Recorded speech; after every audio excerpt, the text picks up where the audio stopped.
ഇതുവരെ പറഞ്ഞു തള്ളിയ കാര്യങ്ങളല്ല എനിക്ക് പറയാനുള്ളത്. ഒരു പുത്തൻ പുതിയ ആശയം. അതെന്തുകൊണ്ടും ഡേസിക്ക് ഗുണമേ ചെയ്യൂ. അല്ലെങ്കിലും എന്റെ ആശയങ്ങൾ ഇതുവരെ ആർക്കും ദോഷം ചെയ്തിട്ടില്ല. നിങ്ങൾ കാര്യം പറഞ്ഞില്ല. പറയാം. എനിക്ക് ഡേസിയെ വേണം.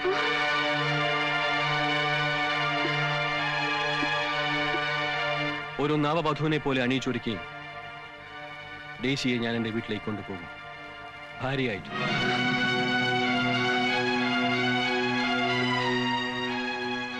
ഭാര്യയായിട്ടെന്ന് പറയുമ്പോ അതെന്റെ അല്ല, എന്റെ അനുജന്റെ ഭാര്യയായിട്ട്. അവൻ ഒരു കളിക്കൂട്ടുകാരിയെ പോലെ നീ ഉണ്ടാകണം എന്റെ വീട്ടിൽ. ഡേസിയുടെ മുഴുവൻ ബാധ്യതകളും ഞാൻ ഏറ്റെടുക്കും. ഓക്കെ? ആലോചിച്ചിട്ട് മതി.